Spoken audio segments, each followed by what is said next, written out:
My name is Brenda Miller, and I suppose if you're listening to this, you want to hear the story of how I ended up owning the only auto shop in Harmony Creek. It's a story about transmissions, betrayal, and the sweet, quiet satisfaction of holding all the cards when someone assumes you're playing with an empty hand. For years, people in this town have known me as Robert's widow, a quiet woman who keeps a tidy garden and volunteers at the library bake sale.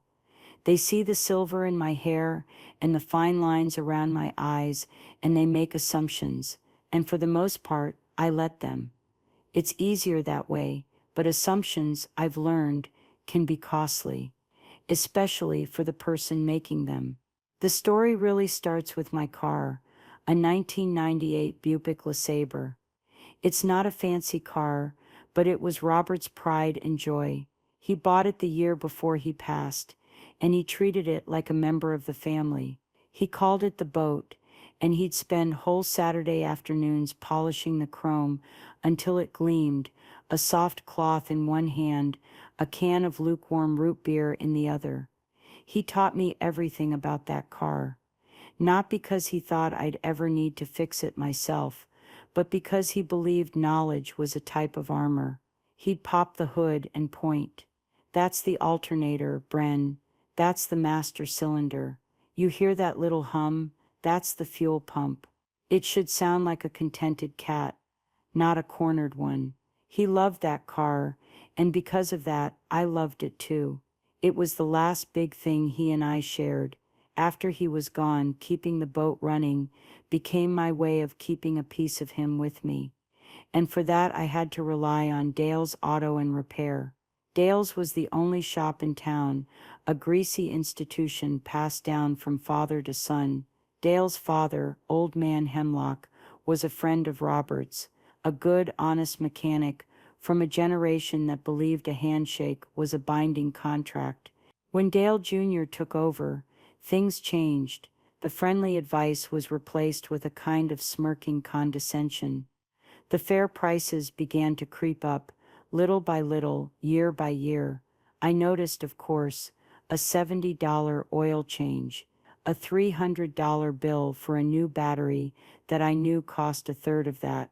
Each time Dale would stand there, wiping his hands on an oily rag, a practiced look of grim sympathy on his face. He'd say things like, "These older models, Brenda, they start to need a lot of love. It's a money pit, really. You should think about trading it in." He always called me Brenda, never Mrs. Miller. It was a small thing, a tiny erosion of respect, but it was deliberate.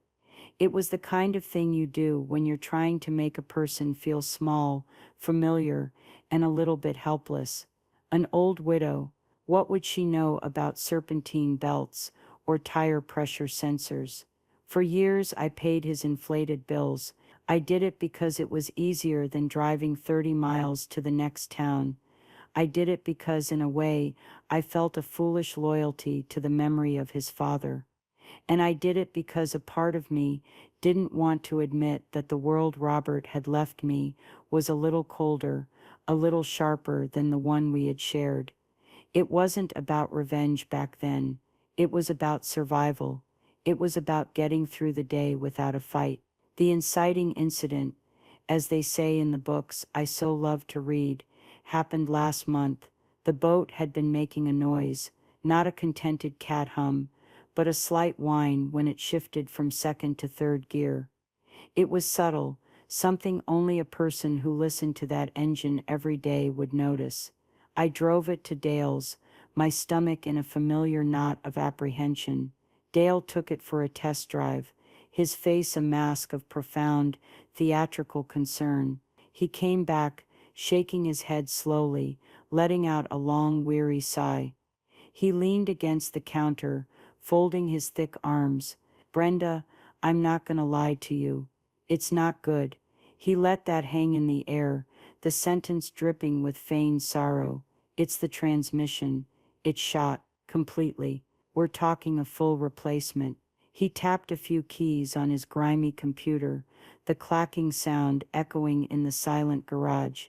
He spun the monitor around to show me a number that made the air go out of my lungs. $4,000.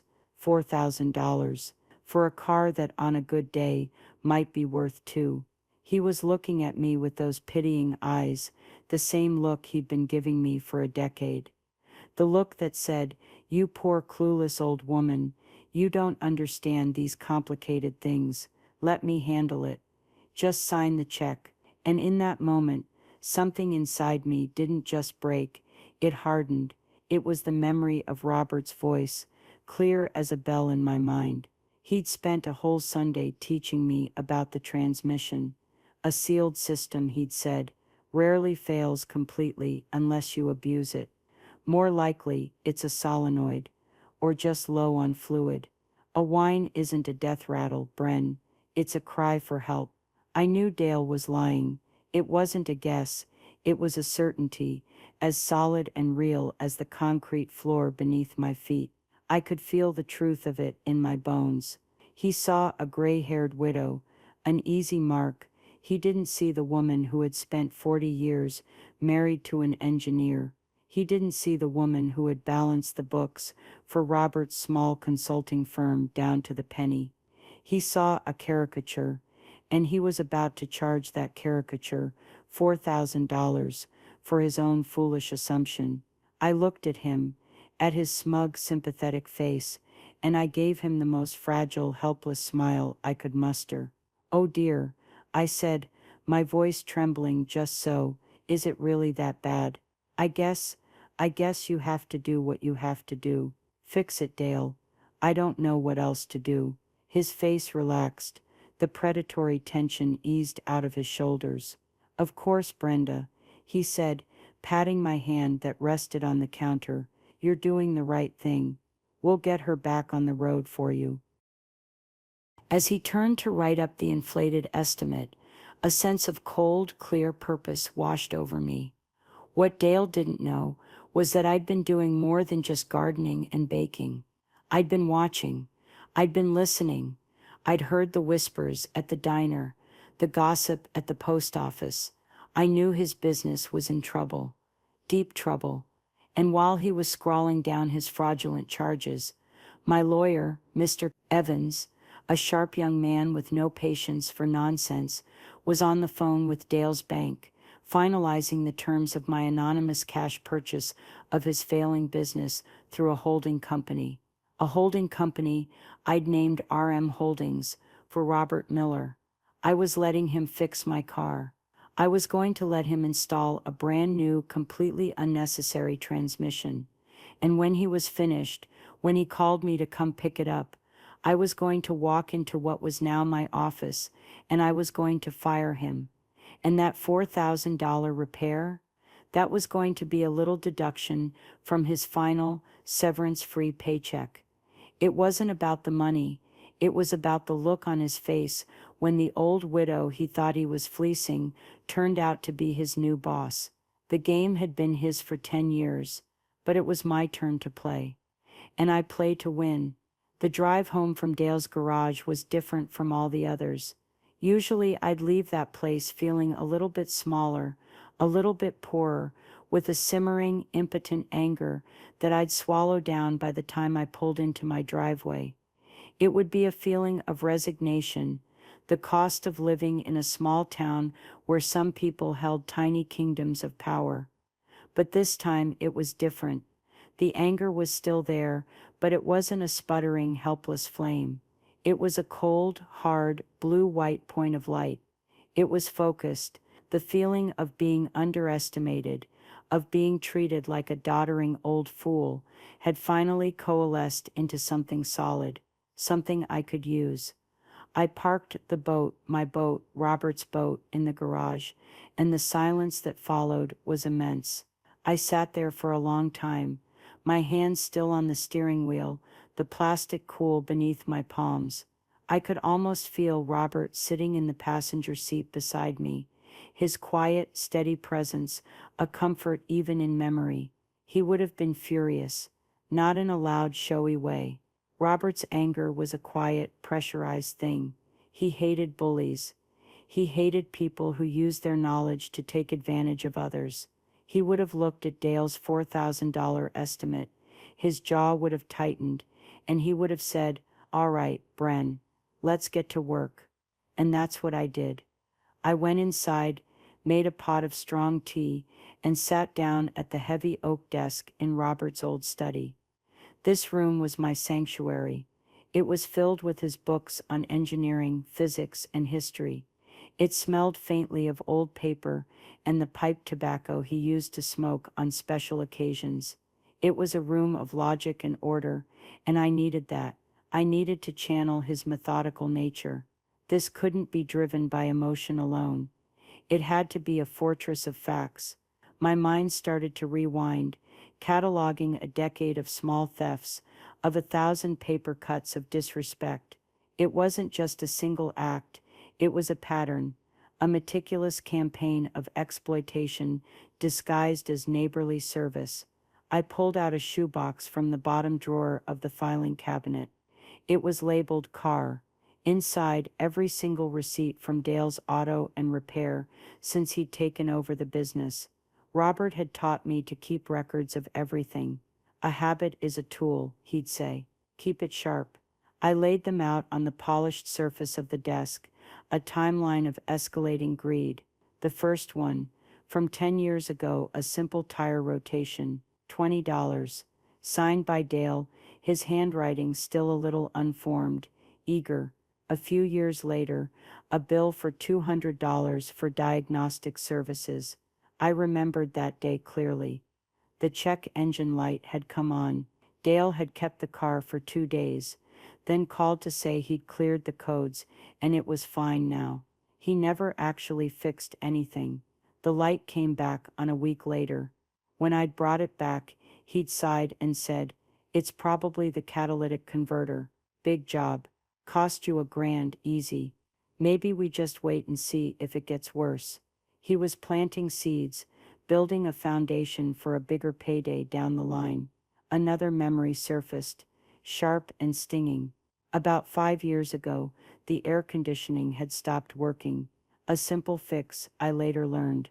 It just needed a refrigerant recharge. But Dale had told me the entire compressor was shot. He'd shown me a greasy, broken part on his workbench, claiming it came from my car. "It's a real shame, Brenda. These parts are getting hard to find for the older models." He charged me $900. I remember feeling so grateful at the time, so relieved that he'd managed to find the part at all. Now, looking at that faded receipt, I felt a hot flush of shame. He hadn't just stolen my money. He'd stolen my trust and twisted my gratitude into a weapon against me. He had made me thank him for robbing me. I thought about other people in town. Old Mr. Abernathy, who lived on a meager pension and drove a pickup truck, older than Dale himself. How much had Dale squeezed out of him over the years? Or Sarah, the single mom who worked 2 jobs at the diner and the library. Had her last car repair been a legitimate expense? Or had Dale padded the bill, knowing she was too exhausted and overwhelmed to question it? The anger I felt was no longer just for me. It was for them. It was for every person who had ever been made to feel stupid or helpless in the face of a so-called expert. It was in that moment, sitting in Robert's chair, surrounded by the ghosts of a decade of scams, that my resolve truly solidified. This wasn't just about getting my money back. It was about tearing down the rotten structure Dale had built on his father's good name. It was about justice. The kind of clean, unambiguous justice that Robert would have appreciated. It wasn't about revenge. Until it was. That phrase kept echoing in my head. Maybe it was revenge, but it felt more like balancing the scales. My best friend Martha called me that evening. She runs the Harmony Creek Diner, the town's central nervous system. If you want to know anything about anyone, you just need to order a slice of her apple pie and listen. Martha is the complete opposite of me. She's loud, she's brassy, and she doesn't suffer fools for a second. She'd been telling me for years that Dale was a snake in greasy overalls. So she asked, her voice crackling over the phone, "What did the Bandit King have to say about your car?"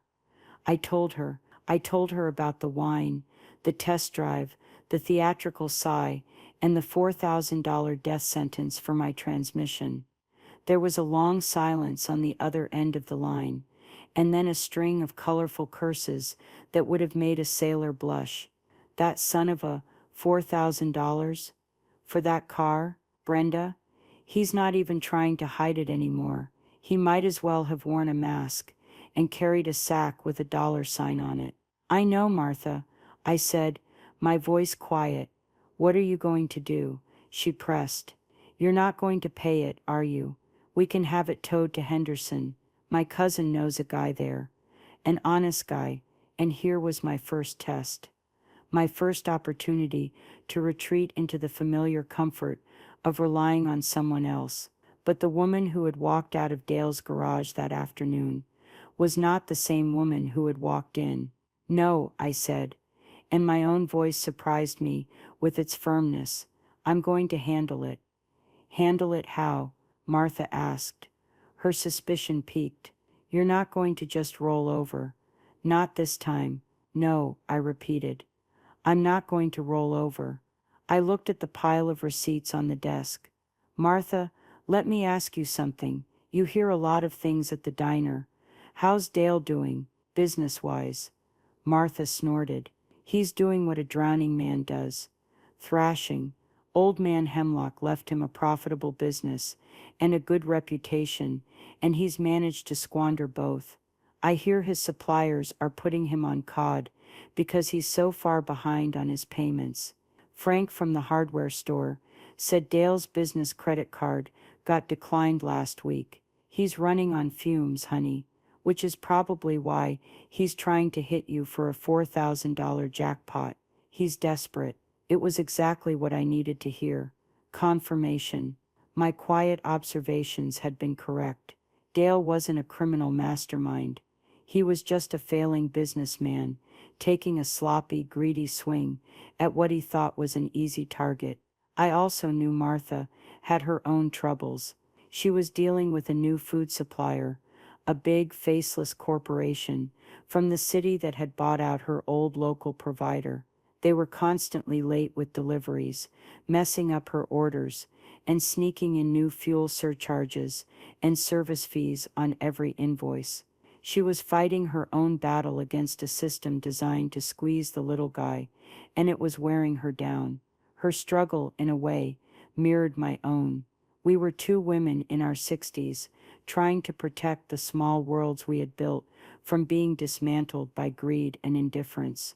"You be careful, Brenda," Martha said, her tone softening. "Men like Dale get nasty when they're cornered." "I will be," I promised, but Robert always said the best defense is a good offense, and I think it's about time I went on the offense.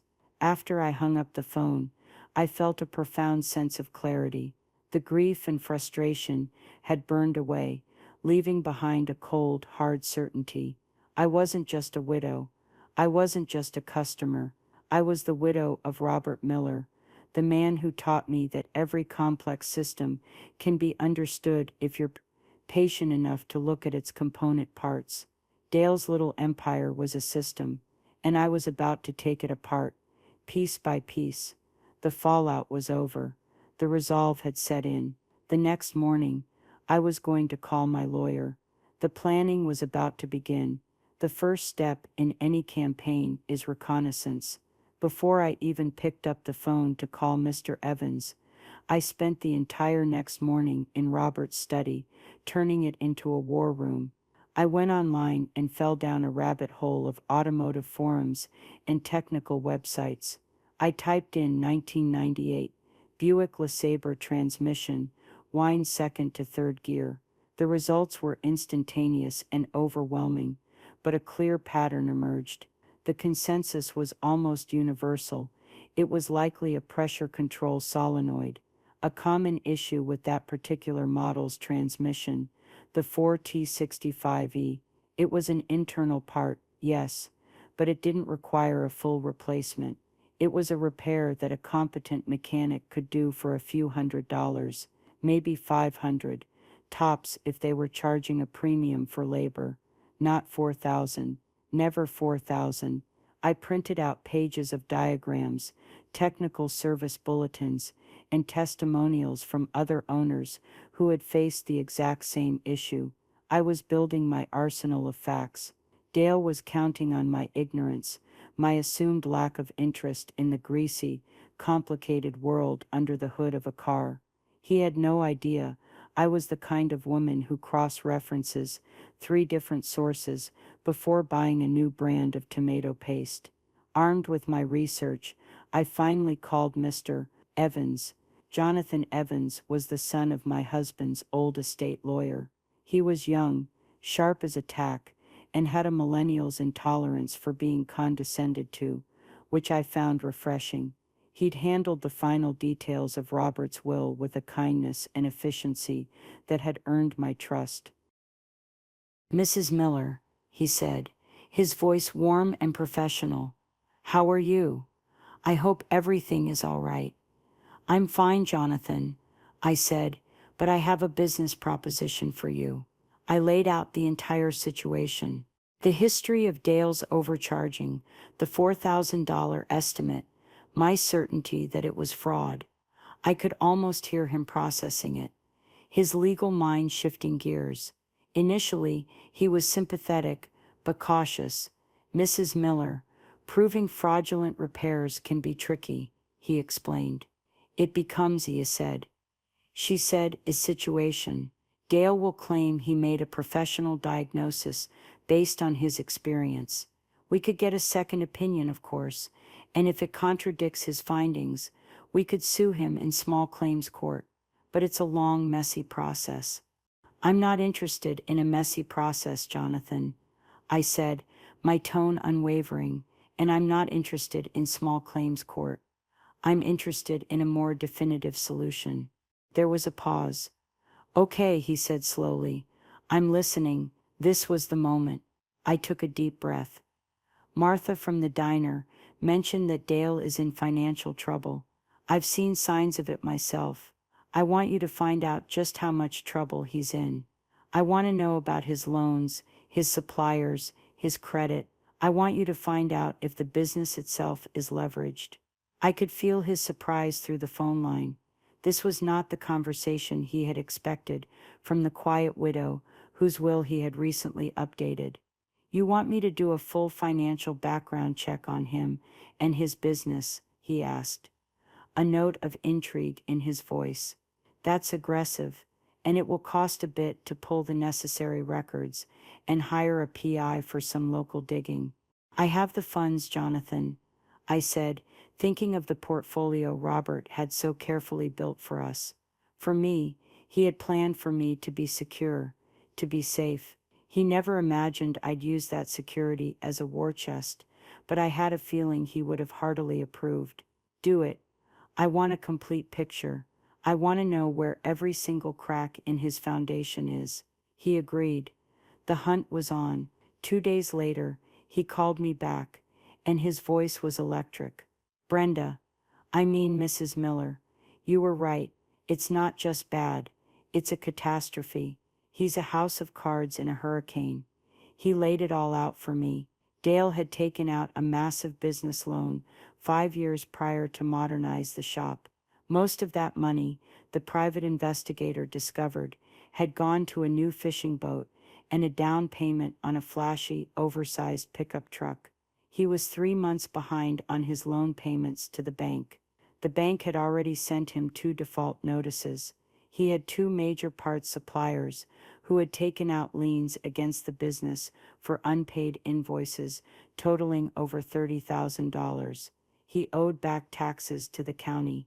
The business, far from being the profitable enterprise he projected, was technically insolvent. The only thing keeping the doors open was the cash flow from his day-to-day repairs, which, as I well knew, he was inflating to stay afloat. "The bank is ready to foreclose, Brenda," Evans said.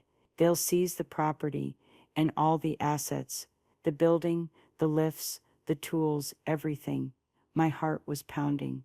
This was the leverage. This was the hidden vulnerability I had sensed but couldn't prove. Dale wasn't a king in his castle. He was a prisoner, and the walls were closing in. An idea began to form in my mind, audacious and terrifyingly perfect.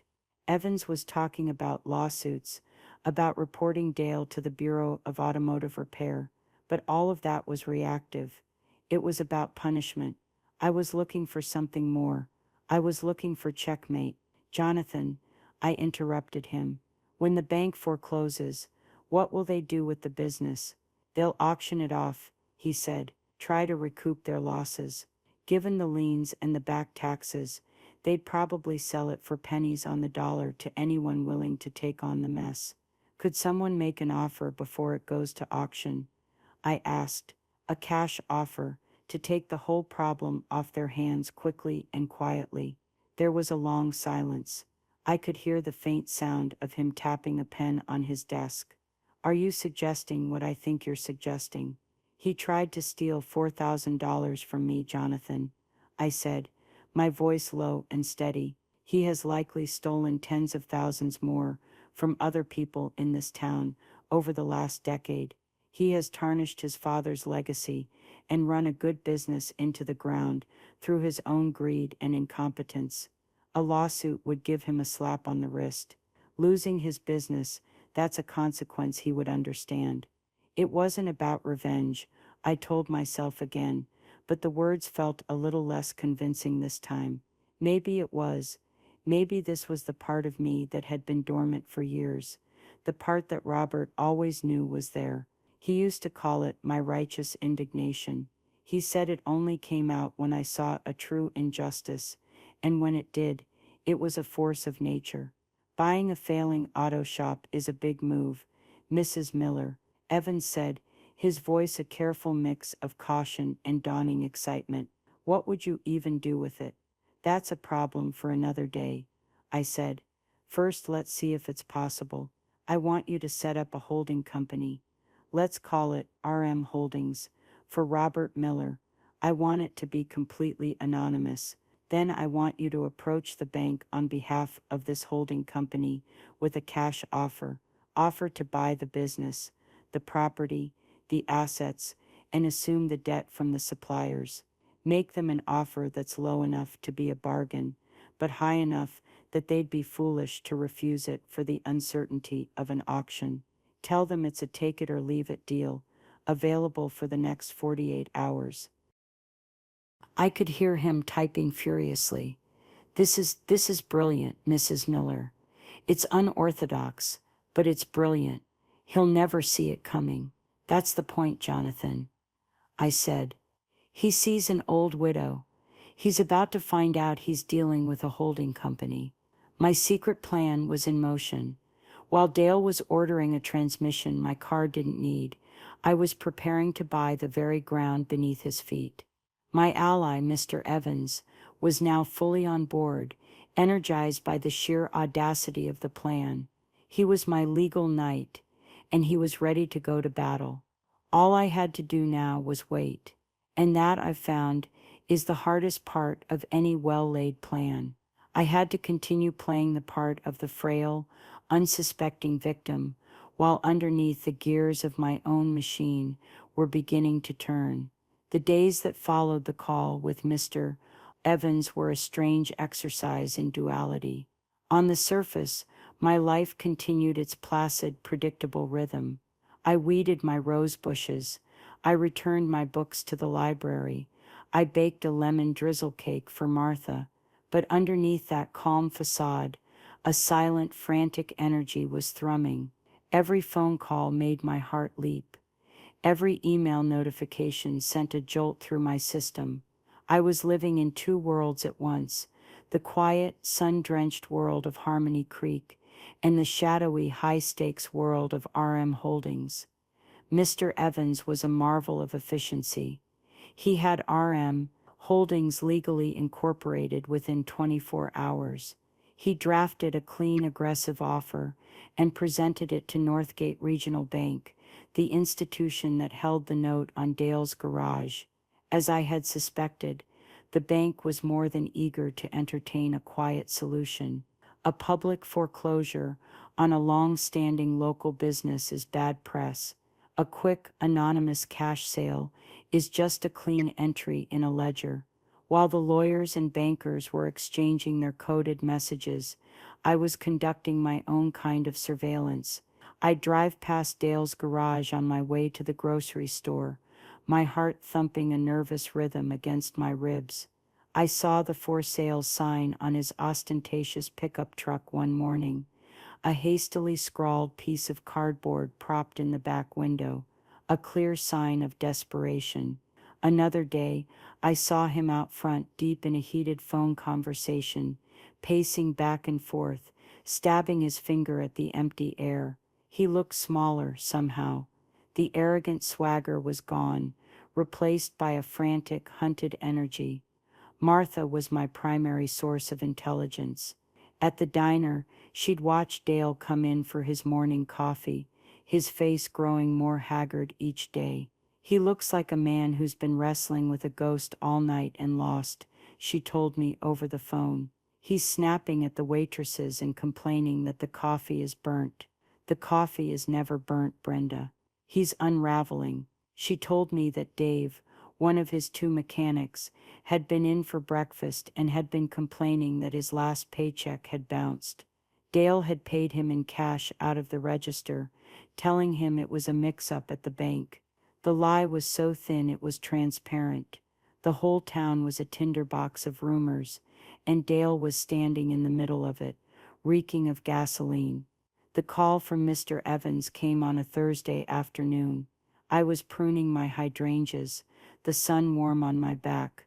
"They've accepted the offer, Mrs. Miller," he said, and I could hear the grin in his voice. "The board approved it this morning. They were thrilled. We got it for a song. The closing will be tomorrow. As of 5 o'clock tomorrow afternoon, you will be the proud owner of Dale's Auto and Repair, lock, stock, and barrel." I sank down onto my porch steps, the pruning shears falling from my hand. It was done. It was actually done. A wave of dizziness washed over me. This had started as a flicker of righteous anger, a wild, improbable idea, and now it was real. I owned a garage. The thought was so absurd I almost laughed out loud. "He doesn't know a thing," Evans continued. "As far as the bank is concerned, they've sold the debt and the property to a faceless investment company. The name on the deed will be RM Holdings. Your name is nowhere near it.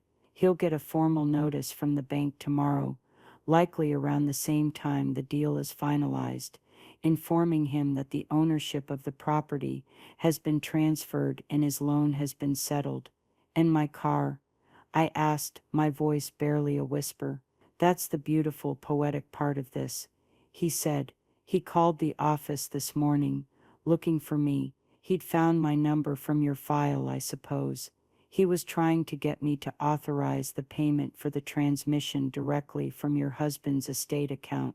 He said you seemed confused, and he wanted to make things easier for you. The nerve of that man is just breathtaking." My blood ran cold. He had tried to go behind my back. He had tried to paint me as senile, as incompetent, to get his hands on the money faster. Any lingering doubt, any whisper of guilt I might have been feeling about the severity of my plan, evaporated in that instant. "What did you tell him?" I asked. "I told him that all of your expenses require your direct personal signature, and that he would have to wait until you came to collect the vehicle," Evans said. "I also reminded him of the legal penalties for attempting to defraud an elderly person. I think I scared him a little." He got off the phone pretty quickly after that. The silent takeover was nearly complete. The trap was set.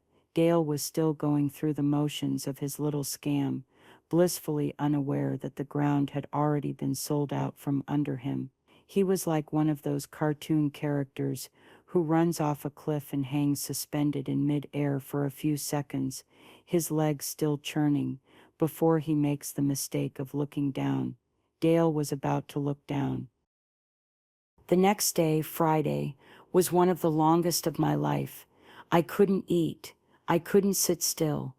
I paced the rooms of my quiet house, tracing the patterns in the Persian rugs Robert and I had bought on our anniversary years ago. I kept looking at the clock. 3 o'clock, 4 o'clock. At 4:30, Mr. Evans sent me a one-word text message. Done. I owned it. I pictured Dale in the garage, maybe wiping down the last of his tools, maybe preparing the fraudulent bill for me, feeling a sense of relief that he'd managed to secure the $4,000 that would keep the wolves at bay for another week. He had no idea the wolves had already been called off, and the house now belonged to the sheep he was trying to shear. My internal monologue was a whirlwind of fear and exhilaration. There were moments I felt a profound sense of power, a feeling I hadn't experienced in years. I wasn't just Robert's widow anymore. I was a force to be reckoned with. But in other moments, a cold dread would creep in. Was this me? Was I truly this ruthless?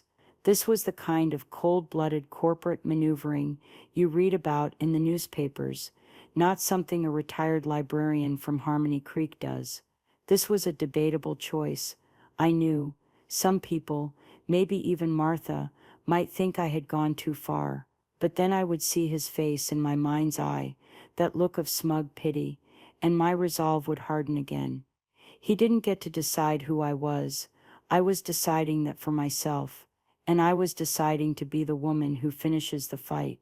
The phone rang at 5:15, right on schedule. It was Dale. His voice was tinny and strained, the false cheeriness grating on my nerves. Brenda, good news. The boat is all ready for you, purring like a kitten with that new transmission. You can come pick her up anytime. I've got the bill all ready for you right here. He was so proud of himself, so sure of his victory. I'll be right there, Dale, I said, my voice as calm and steady as a frozen lake. I'm on my way. I hung up the phone, took a deep breath, and looked at my reflection in the hallway mirror. The woman looking back at me had the same silver hair, the same familiar face, but her eyes were different. There was a glint in them that hadn't been there a month ago. It was the look of a woman who knew the outcome of the game, before her opponent had even made his final move. The takeover was complete. Now it was time for the power shift. The immediate aftermath of the sale was a cascade of consequences that I hadn't fully anticipated, a chain reaction started by the single silent act of the purchase. The power didn't just shift, it was a seismic event, and the tremors began to shake Dale's little kingdom apart before I even set foot in the garage.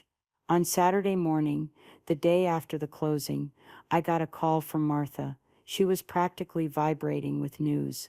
"You are not going to believe this," she said, not even bothering with a hello. "Tom and Dave, Dale's mechanics, they both just quit. Walked out not 10 minutes ago. Tom is here at the diner, right now having what he's calling a liberation breakfast." Tom was a good kid, a young man with a wife and a new baby, and one of the most talented mechanics in the county. He'd stayed with Dale out of a sense of loyalty, but Dale had been exploiting that loyalty for years, paying him late and promising raises that never materialized. According to Martha, the final straw had been Friday afternoon. The bank had officially notified Dale that the business had been sold. In a panic, Dale had tried to get Tom and Dave to work all weekend, off the books, on a big cash job he'd lined up, promising them a cut. He needed the untraceable money, fast. When Tom had asked him about the sale of the business and what it meant for their jobs, Dale had become belligerent. He'd told them it was none of their business, that he was still the boss. Tom, finally having had enough of the lies and the bounced paychecks, had simply taken off his greasy overalls, laid them on the workbench, and said, "Not anymore, you're not." Dave had followed him right out the door. This was the community exodus.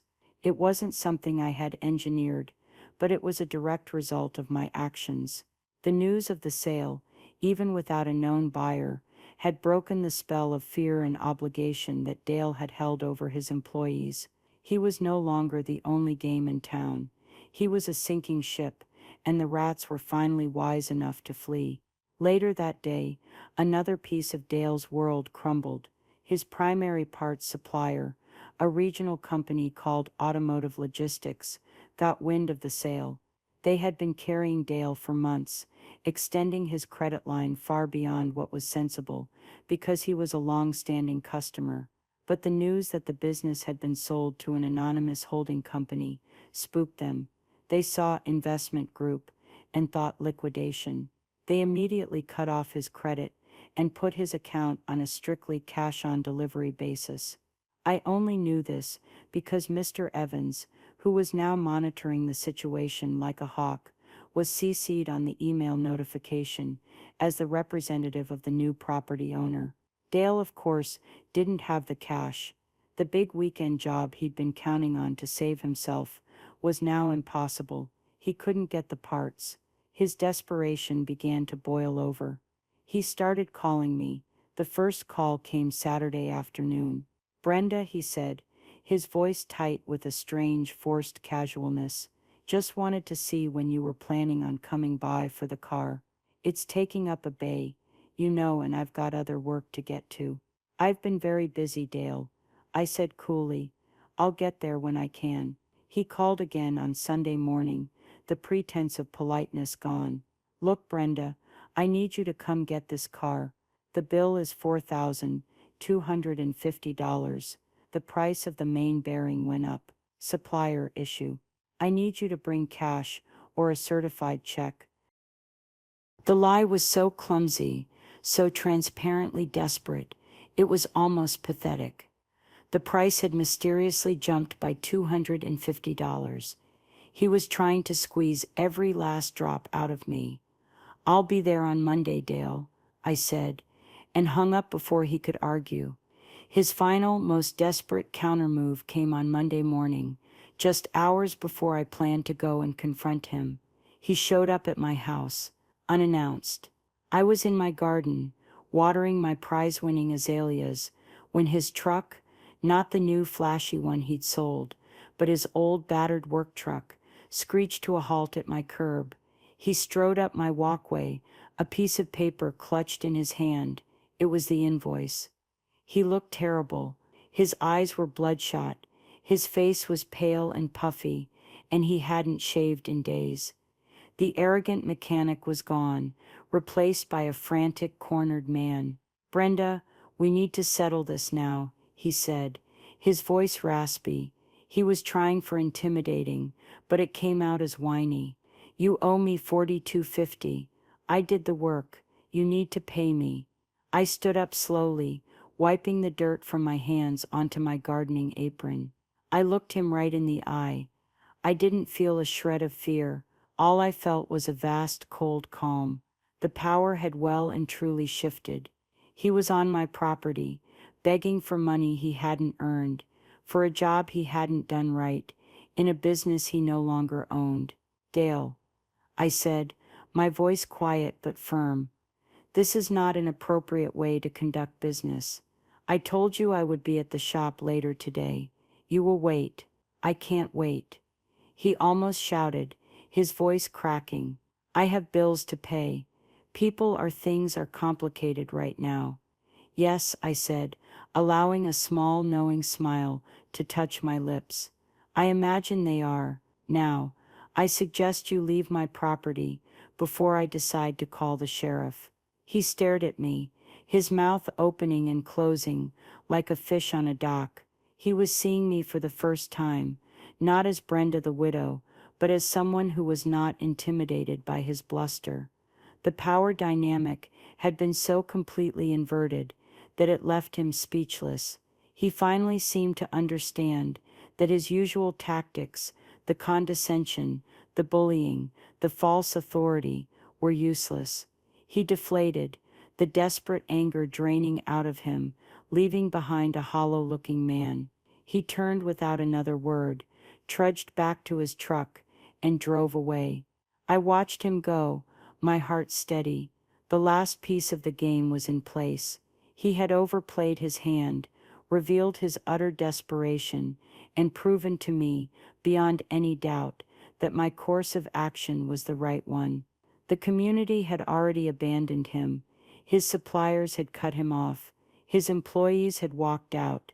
He had nothing left but one last fraudulent invoice, and he was about to try and cash it with the one person in the world who now had the absolute power to tear it up in his face. It was time to go to the shop. It was time for the vindication. I took my time getting ready. I chose my outfit with care. A pair of well-tailored gray slacks, a crisp white blouse, and a navy blue blazer. It was the kind of outfit I used to wear to board meetings for the Library Foundation. It was an outfit that projected quiet authority. I put on a string of pearls Robert had given me for our 30th anniversary. I felt like I was putting on armor. I drove to the shop, but I didn't park out front. I parked a block away and walked. I wanted to approach on my own terms, to see the place through my new eyes. The building looked tired, the paint peeling around the window frames, the large sign that read Dale's Auto, and repairs faded by the sun.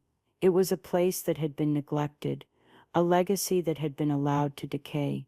The little bell over the door chimed as I walked in, the same sound that had signaled my arrival as a victim so many times before. The air smelled of old oil, stale coffee, and something else, the faint metallic scent of desperation. The garage itself was eerily quiet. The two empty work bays felt cavernous, without Tom and Dave's usual banter and the clatter of their tools. Dale was behind the counter, hunched over a pile of paperwork. He looked up when he heard the bell, and a flicker of relief crossed his face, quickly replaced by his old practiced smirk. He thought his aggressive morning visit had worked. He thought I had been scared into coming. "Brenda," he said, trying to sound jovial, "glad you could make it. I've got everything all ready for you." He straightened up, puffing his chest out a little, trying to reclaim some of his lost authority. He slid the invoice across the counter with a flourish. "There you go, $4,250. Your chariot awaits."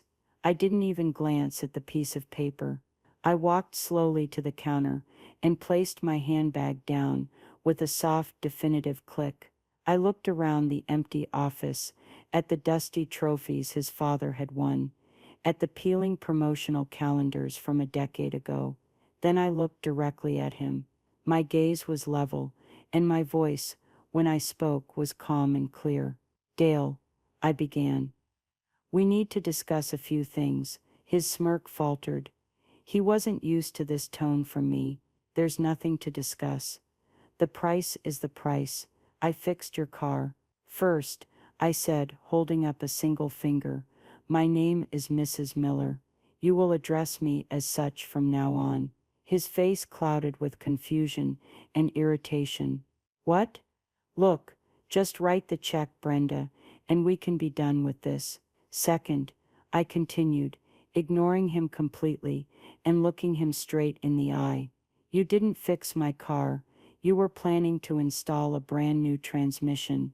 It didn't need. The problem, as you and I both know, was a pressure control solenoid. A $400 job, at most." The color drained from his face. He was speechless, his jaw slack. The smugness was gone, replaced by pure, naked panic. He knew that I knew. "And third," I said, leaning forward slightly, my voice dropping to a near whisper that was somehow louder than a shout in the silent garage, "this isn't your shop anymore, Dale." I reached into my handbag and pulled out a single folded document. It was a copy of the final sale agreement. I placed it on the counter next to his fraudulent invoice. "The company that purchased this property and all its assets from the bank on Friday afternoon, RM Holdings, that's my company." I let the words hang in the air. I watched his eyes dart from my face to the document and back again. I could see the frantic calculations in his brain, the denial warring with the horrifying, impossible truth. He shook his head, a tiny, jerky movement. No, no, you're lying. Am I? I asked softly. Check the letter you received from Northgate Bank. Check the name of the new owner. I'll wait. He didn't move. He couldn't. He was paralyzed. He looked like a man who had just been told the laws of physics no longer applied to him. So, I said, my voice returning to a normal businesslike tone, as my first official act as the new owner of this establishment, I am terminating your employment, effective immediately, for gross incompetence and attempted fraud. He finally found his voice, a strangled, pathetic squawk. You can't do that. This is my father's business. My name is on the sign. Your father's business went into foreclosure because you ran it into the ground, I said, my voice hardening. And your name on that sign is now a liability I will be dealing with. You can collect your personal belongings from the back office. You have 10 minutes. I picked up the invoice he had so proudly presented to me. I looked at the total $4,250. Then I looked back at him. His face was a mess of confusion, rage, and a dawning terrible understanding. As for your final paycheck, I said, tapping the invoice with my fingernail, I've discussed it with my lawyer. We will, of course, be deducting the cost of the unnecessary repairs you were attempting to charge me, which, coincidentally, is significantly more than any final wages you might be owed. In fact, Mr. Evans will be in touch with you shortly to discuss the money you now owe this business for parts you ordered fraudulently on its account. Don't leave town. And that was it. The vindication was complete. It wasn't a fiery explosion. It was a quiet, cold, and utterly devastating dismantling of his entire world. I hadn't raised my voice. I hadn't insulted him. I had simply presented him with the truth. And the truth had been more than enough to shatter him. He just stood there, behind the counter that was no longer his, in the garage that was no longer his, a broken man who had been outmaneuvered by the one person he was sure he could fool. He had assumed an old widow wouldn't know the difference. He had learned far too late that this old widow had learned the difference between a liability and an asset, and he was most definitely a liability. I turned and walked towards the door, my heels clicking on the concrete floor. Oh, and Dale, I said, pausing with my hand on the door, leave the keys to my car on the counter. My new manager will take a look at it tomorrow. I didn't wait for a reply. I walked out into the sunshine, leaving him alone in the wreckage of his own making, and for the first time in a very long time, I felt truly completely free. In the weeks that followed, the story of what happened at the auto shop spread through Harmony Creek like wildfire. Of course, I never said a word publicly. I didn't have to. The truth has a way of getting out, especially in a small town. Dale, in his panicked, blubbering state, had told his side of the story to anyone who would listen, a twisted, self-pitying version, where a cruel, vindictive widow had used her fortune to destroy him, for no reason, but no one bought it. They had all seen the way he treated people. They had all suspected the inflated bills and the condescending service. My story, whispered from Martha's diner to the pews at the church, just filled in the details they already knew in their hearts to be true. I didn't keep the garage, of course. I never intended to. Running an auto shop was not my idea of a peaceful retirement. My first call, after firing Dale, was to Tom, the young mechanic who had walked out on him. I met him and his wife for coffee at Martha's diner. I told him I believed the shop, under honest management, could be a thriving and respected business again, just as it had been under Dale's father. I offered him the job of manager, with a fair salary and a promise that he would run the day-to-day operations without any interference from me. The look of relief and gratitude on that young man's face was worth more than any $4,000 transmission. Over the next year, I worked with Tom and Mr. Evans to set up a plan. I financed the business for him, allowing him to buy it from me over time with the profits he generated. We renamed it Harmony Creek Auto, taking Dale's tarnished name off the sign for good. Tom hired back Dave and another young apprentice from the next town over. They built a reputation for honesty, fair prices, and excellent work. The business is thriving now, a true asset to the community, and I, as the silent partner, get a modest check every month, a little karmic dividend. Dale, on the other hand, became a cautionary tale. He left town a few weeks after I fired him. The shame was too much to bear. I heard he was working at some quick lube chain in a city a few hours away, a bitter, angry man, stripped of his pride and his father's legacy. He got what he deserved, people say, and while there's a part of me that agrees, I find I don't take much pleasure in his downfall. My satisfaction comes not from his failure, but from my own success and the success of the new business I helped create. So why am I telling you all this? Because I think my story is about more than just a car or a crooked mechanic. It's for anyone who has ever been underestimated, dismissed, or made to feel small because of their age, their gender, or their quiet nature. People will always make assumptions. They will look at you and see only what they want to see, a simple label that fits their worldview, an old widow, a quiet librarian, a helpless customer. For years, I let that label define me because it was easier, but what I learned is that your true strength, your real power, isn't in how the world sees you. It's in what you know to be true about yourself. I knew I wasn't helpless. I knew I wasn't ignorant. I had the knowledge Robert gave me, the security he provided, and the righteous indignation that had been sleeping inside me for years. Dale's mistake wasn't just that he lied to me. It was that he never bothered to look past the label. He never saw the real person standing in front of him. Don't let anyone else write your story for you. Don't let their assumptions become your reality. Your worth is not determined by their perception.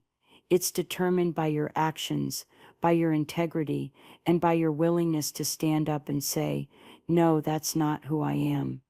Sometimes the quietest people have the most formidable resolve. Sometimes the battle isn't won with a shout, but with a well-thought-out plan, a good lawyer, and the cold, hard truth. It wasn't about the money, it was about respect. The respect Dale refused to give me, and the respect I finally decided to demand for myself. Thank you for listening to my story. I hope it gives you a little bit of strength, or at the very least, a little bit of satisfaction. If you enjoyed it, please give it a like, and maybe subscribe for more stories like this one. And I'd love to read your thoughts in the comments below. Have you ever been underestimated, and how did you prove them wrong? It's important we share these stories. It's how we remind each other that we are more than the labels people try to give us.